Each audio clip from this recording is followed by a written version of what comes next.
The 28th of August, Rabbi Moore, Parsha Hashavua. And he may have a certain feeling of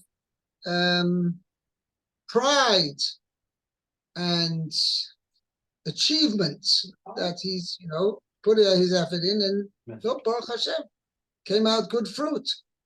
So therefore there we tell the farmer, your first fruit, your most choice fruit, the fruit which when you see it, you feel, look what I managed to produce. You got to say, no, it's not me, it's a Kodesh Baruch Hu. I see. That is really the lesson of an HaKadosh Baruch Hu basically created the world. The Messiah Hashem speaks about this at the beginning. HaKadosh Baruch Hu created the world in order that we should recognize, as HaKadosh Baruch Hu created the world, that he should be able to give. HaKadosh Baruch Hu, in his essence, HaKadosh Baruch Hu is a giver. Derech Hashem, also from the Moshe Chaim Lutzato, it's also the same author. Derech Hashem also speaks about this at length. HaKadosh Baruch Hu created the world in order to be able to give. But HaKadosh Baruch Hu all he really wants from us is to show gratitude. And that, in a way, that HaKadosh Baruch Hu is, that what really makes it, kaviyocha, I'm using the terms like that, worthwhile for HaKadosh Baruch Hu to have created the world. If the recipients of his goodness feel gratitude to HaKadosh Baruch Hu for having done, for what he has given us, and to that extent they listen to what HaKadosh Baruch Hu tells them to do, even if it's without a feeling of gratitude, but they feel an obligation, responsibility to listen to the word of HaKadosh Baruch Hu as a result of the tremendous goodness which HaKadosh Baruch Hu has given us. And that's really the message of Bikurim. That's the words. It was worthwhile for HaKadosh Baruch Hu to create the world if farmers bring Bikurim, because this way they show it's an expression of their gratitude to HaKadosh Baruch Hu for everything HaKadosh Baruch Hu has done for them. Okay, let's go on to Pasuk Dalet, I believe. Yeah. Okay, do you want to read? Continue. Yeah, but Pasuk Dalet. V'lokach hakohen hatene miyodecha. The Kohen shall take the basket from your hand. V'hini choy, and he shall place it lifnei mizbach Hashem Elokecha, before the altar of Hashem your God. Okay. Now we'll see. Rashi is going to say it seems to be two-step process over here. It could just say that a Kohen, how should I say it? You say you came to the Kohen. HaKohen yoniach, or v'yoniach HaKohen hatene, v'yoniach HaKohen hatene lifnei mizbach Hashem Elokecha. Why this double expression? V'lokach HaKohen hatene miyodecha, v'hinichoi lifnei mizbach Hashem Elokecha. Why do he first has to take it and then he puts it? So Rashi dwells on that. Rashi is saying as follows: V'lokach HaKohen hatene miyodecha, l'honif oisoi. The Kohen takes the basket from the farmer's hand, right, in order to wave it. And how was that waving done?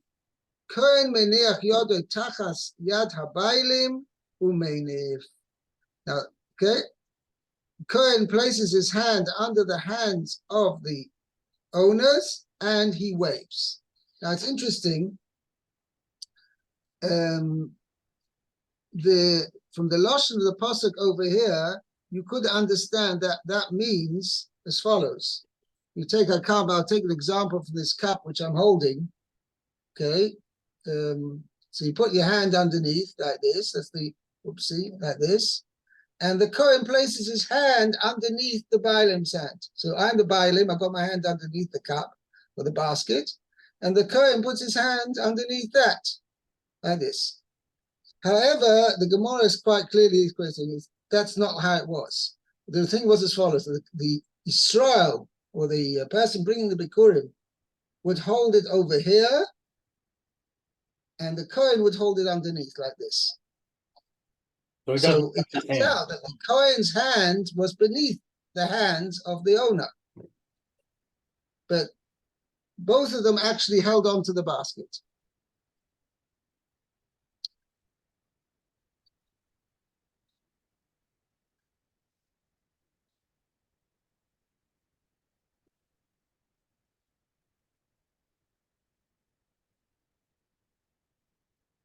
Yeah, okay.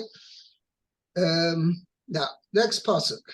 Now, this is a very thing. This is actually reminds us over here. This is actually the psukim which are used by the composer, the compiler of the Haggadah.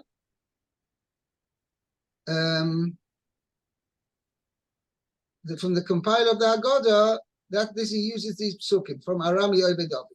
Okay, the pasuk Hey says as follows: V'onisa v'omarta.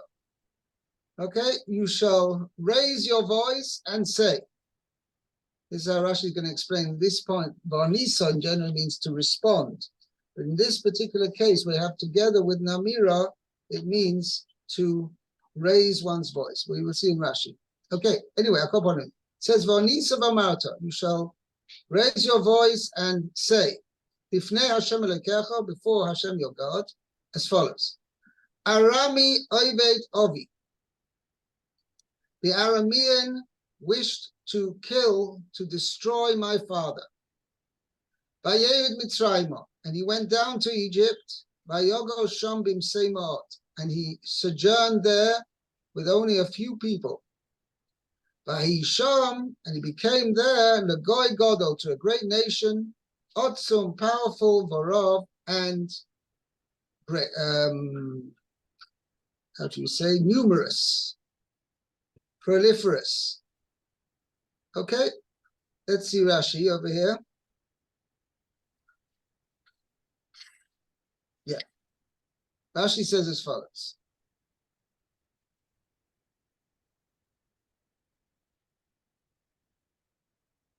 Bonisa. First thing Rashi says, Loshen haromas koil. This expression of raising one's voice. Okay, and the Sifsa Chacham says over here, because it can't mean as often when it means to respond, right? Because there's no question or other statement by somebody else that this is considered a response.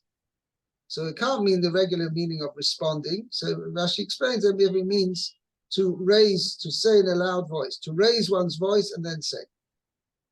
Okay. Now, what is the point of this thing? Arami Obedovi. Rashi says, Mazkir Chazte Hamokim.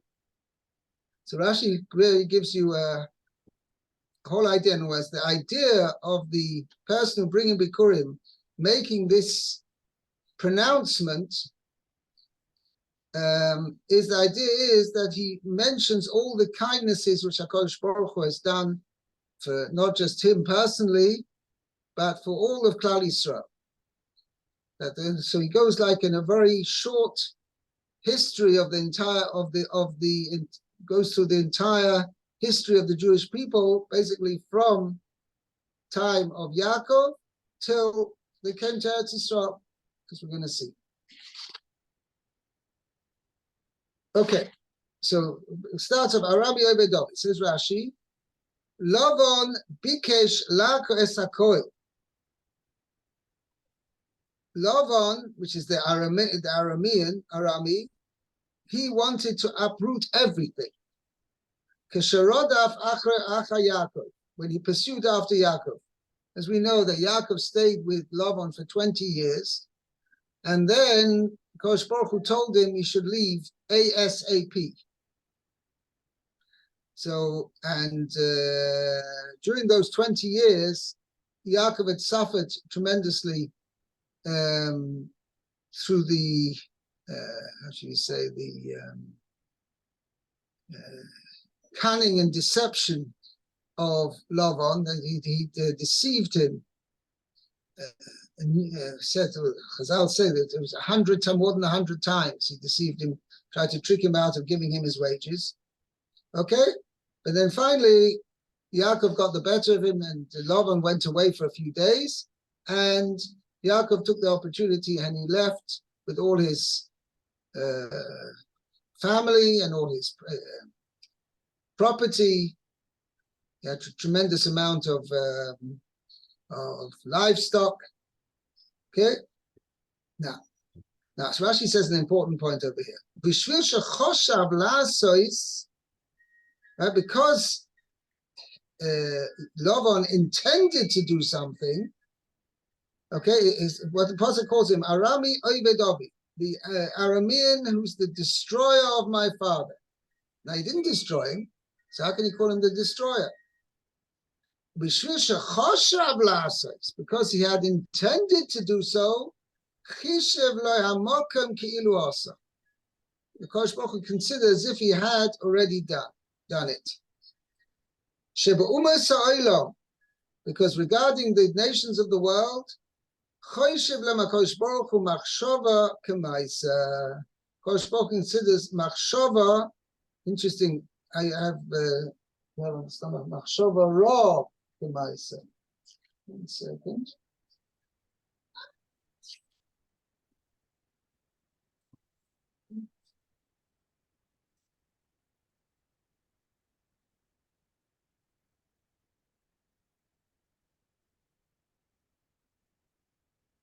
No, it doesn't say machshava raw. But Lamaisa, that's what we say. That when a Jew wishes to do a mitzvah, even if the end up he doesn't do it, but his real essence of his being really wants to do the mitzvah. Therefore, Kosh Baruch Hu considers as if he's done the mitzvah. Whereas for a non-Jew to do something good, right? Should we say, I'll put it in terms of something for the sake of HaKadosh Baruch Hu and not for any ulterior motive, he, for his own benefit, the guy does not have that innate will to do such a thing. He could do such a thing. He can do something, a mitzvah, for the sake of HaKadosh Baruch Hu. But it's not something innate in him. And therefore, if he just thinks about doing it, it's not self-understood that he really wanted to do it. He would have actually done it had he not been prevented from doing it. Whereas by a Jew, his innate will is to do what HaKadosh Baruch Hu asks him.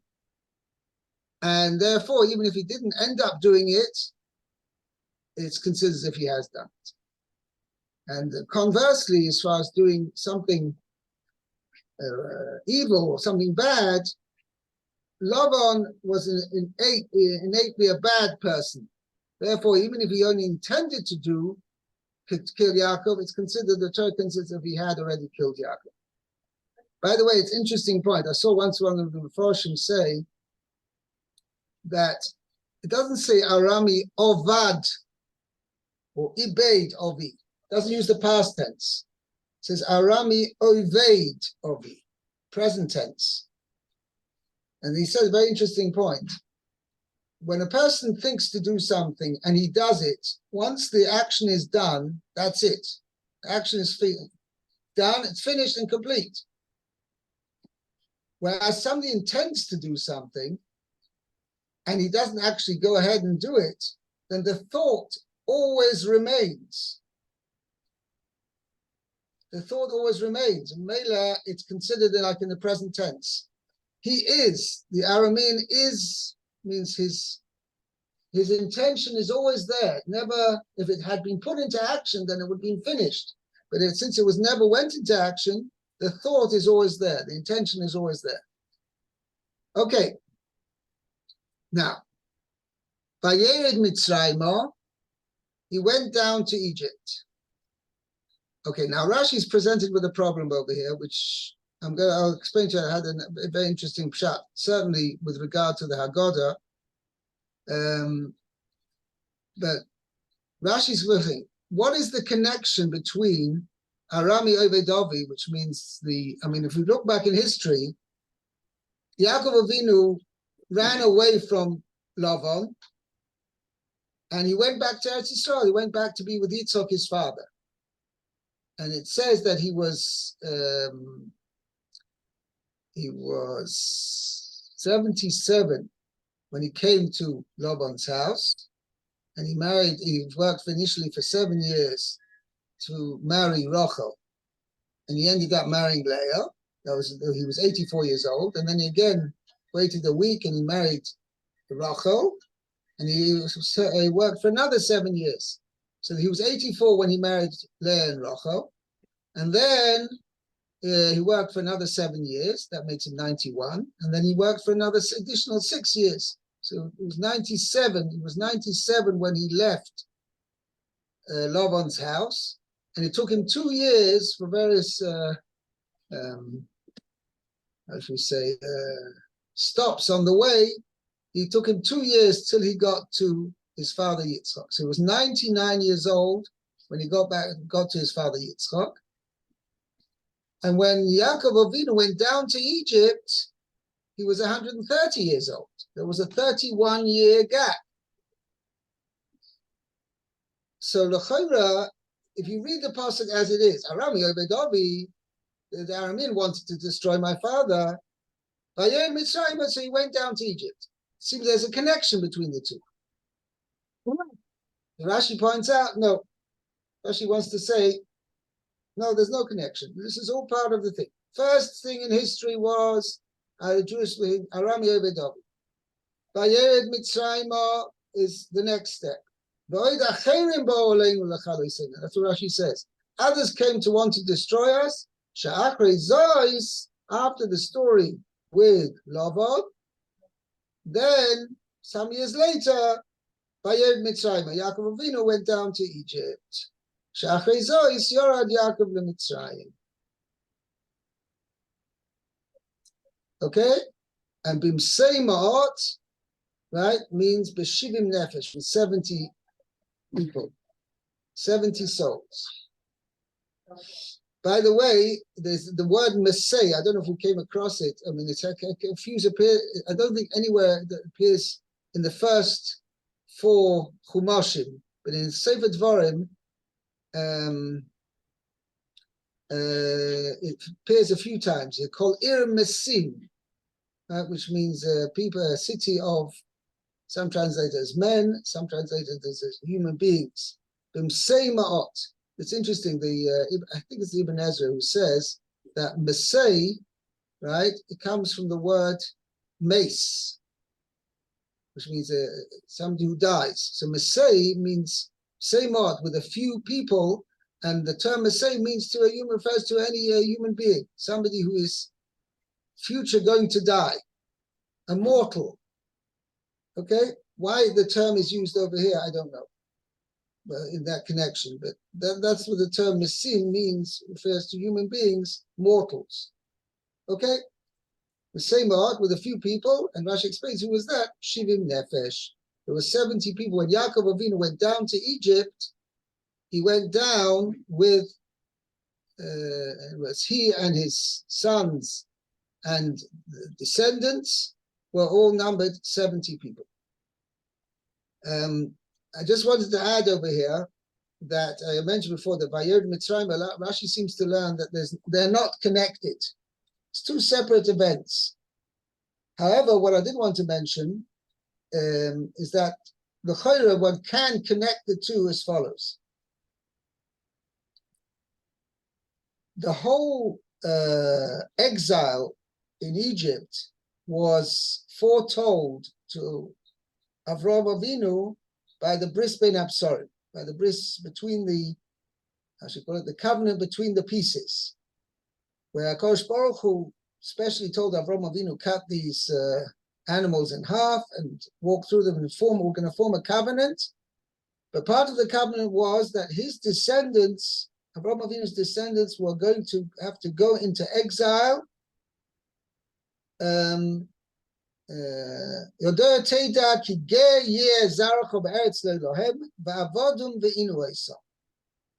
Right, that your descendants are going to be strangers in a foreign land, and they're going to serve this nation. The inwards, this nation is going to afflict them. Okay, so this was promised, but it was not promised, it was not told to Avraham Avinu which nation that was going to be. Kosh Baruch Hu never told Avraham Avinu it's going to be the Egyptians. So when Yaakov Avinu went to Laban's house, his original thought was, well, maybe we can fulfill this promise which HaKadosh Baruch Hu has told to my grandfather Avram, that his descendants are going to be in exile. Maybe we'll fulfill it over here, right here in Laban's house. Why not? It wasn't in Eretz Yisrael, it was in a foreign land. And I'll be over here. But when Yaakov Avinu saw that Laban was out to kill him to the last man, Arami Oved Ovi, right? Avraham wanted to wipe out, totally destroy my forefather Yaakov. So Yaakov Avinu saw, 1 second. This is not the place where we can fulfill the promise made to my grandfather Avraham. Because if we stay here any longer, there's going to be nothing left. So rather, therefore, Vayered Mitzrayim. Therefore, Yaakov Avinu said, okay, we couldn't fulfill the promise made to Avraham Avinu. We couldn't fulfill that in the house of Laban because there would be nothing left of our lineage, of our descendants. And therefore, in order to fulfill Hashem's promise to Avraham Avinu, that his descendants are going to be in exile, therefore, Vayered Mitzrayim, Yaakov went down to Egypt. So there is a connection. Whereas the connection is that Yaakov Avinu preferred to, or should we say, as not quite second choice is the right word. Originally, Yaakov Avinu thought he would be able to fulfill the promise made to Avraham Avinu at the covenant between the pieces that they're going to be in exile. He thought to fulfill it in the house of Laban. But when he saw that it wasn't going to work out that way, because if he stays any longer in Laban's house, there's going to be nothing left of his descendants. Therefore, Yaakov Avinu decided that the next opportunity, that there was the opportunity to go into exile, i.e. going down to Egypt, albeit that was already 31 years later, Yaakov Avinu says, okay, let's go down to Egypt and we'll fulfill the promise in Egypt. Okay? Okay. Very good. Pasuk. We've got a few psukim in here. By the way, these psukim is basically what we say in the Haggadah. So the first part is Arami Obedovi Vayom Mitzrayim Vayogosham Imsei Ma'ot Vayisham Legoy Godel Otzum Barov. That tells us how the Jewish people went down to Egypt, or the descendants of Yaakov, and they sojourned there. We're just starting with a few people. Vayisham Legoy Godel Otzum Barov. And he became there to a great nation, powerful and numerous. Now, there was the first stage. Pasuk Vav, Vayoreyu Oisonu HaMitzri. The Egyptians made things bad for us. Vayanunu, and they afflicted us. Vayitnu Aleinu Avodah Kosher, and imposed upon us hard labor. That is next. That's stage 2. Pasuk Zayin, stage 3. Vanitzak el Hashem Elokei Aviseinu, and we cried out to Hashem, the God of our forefathers. Vayishma Hashem es koleinu, Hashem heard our voice. Vayares onyenu, he saw our affliction. Ves amoleinu, commonly expressed as toil. And I'll develop that in a minute. Ves lachatzenu, and our pressure. How oppressed, our oppression. That's maybe better to explain. Okay, so we see from this passage that there were 3 parts to the slavery and the hard labor imposed upon the Jewish people. Onyenu, our affliction, was painful. Amolenu, which we'll develop in a second. Veslachatzenu was not only where they imposed very hard labor, but there was done under pressure. meaning finish this up. Yo, you haven't finished your quota for today. Get on with it. The Jews were not allowed to have any time to think whatsoever. That was the part of the oppression which they suffered in Egypt, was not only were they subject to hard labor, it was without a break. Rather, it's interesting that there is a difference. There's a medrash which says that on Shabbos, originally, on Shabbos they were allowed a day off, till afterwards Moshe Rabbeinu came to Paro and then says, he asked them to let the Jewish people go, and then Paro changed his thing and he made them work on Shabbos as well. This was written in the Medrash. Anyway, so in the Haggadah, we say, explain what's Amolenu means Elu Haboni. This refers to the children. Yeah. Now, Omel is something which, how should I best explain it? Something which occupies. It's an occupation. Right? A person is, his mind is occupied with this particular thing. Okay. You have a mitzvah, you should be omel, toil in Torah. Doesn't necessarily mean, it can mean that as well, but necessarily to make a physical effort to learn Torah. It means that your mind should be preoccupied with Torah. That's what Amolenu means. Okay, so therefore, in Egypt, they didn't have Torah. So what it means, Amolenu, Elu Habonim. That refers to the children. And Chazal, the way it's explained in the Haggadah, means that this refers to Paro's decree to kill every boy born to the Jewish people. There was a decree that they should be killed, either thrown into, well, originally it was to be killed at the time of birth, but that was unsuccessful. Paro was unsuccessful in that, but due to the righteousness of Shifra and Puah, who were in fact Yocheved and Miriam.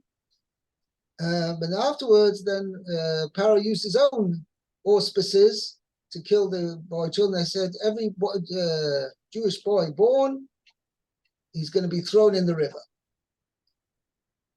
It's unclear exactly for how long that decree held, but it was all the way through, because the Maaseh was at the time when Moshe Rabbeinu was born. That for sure. During that period,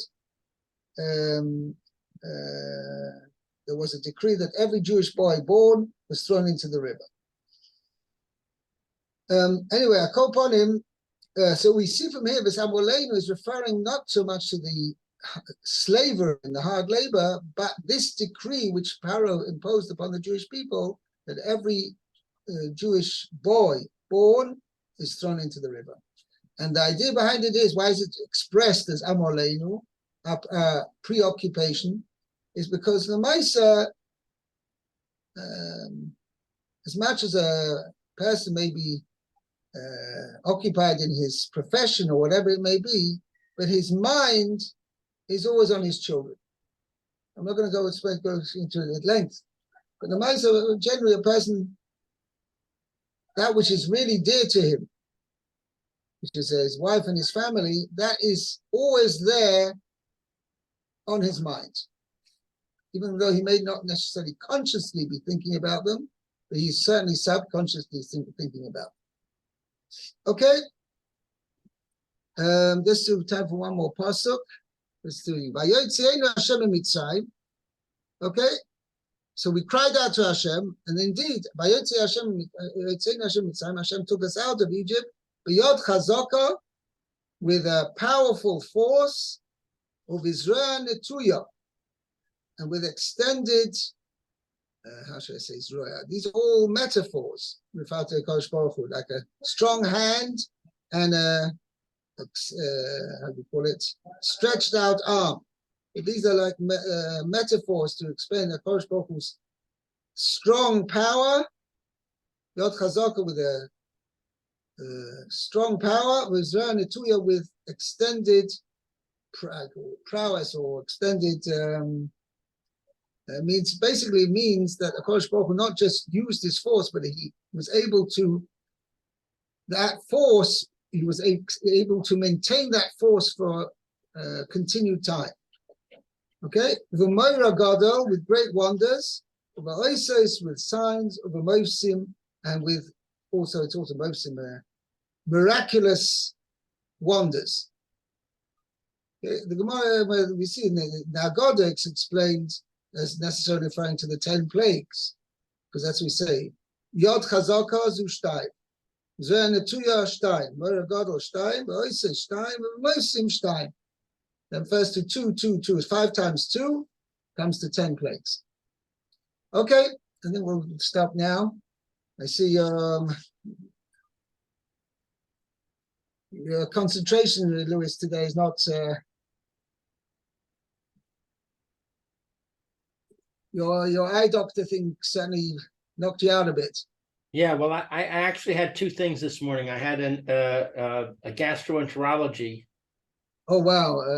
They put me to sleep for that. So what was it called? Colonoscopy. No, gastro is in the mouth. Yes, yeah, right. It knocks you out. And they had to put me to sleep to do that. So it's still it lasts 12 hours. Oh wow! Okay.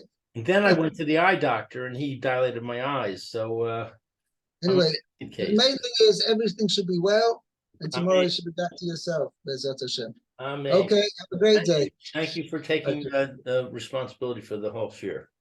Okay, no problem. Be well. Kol tov. You too. Bye-bye.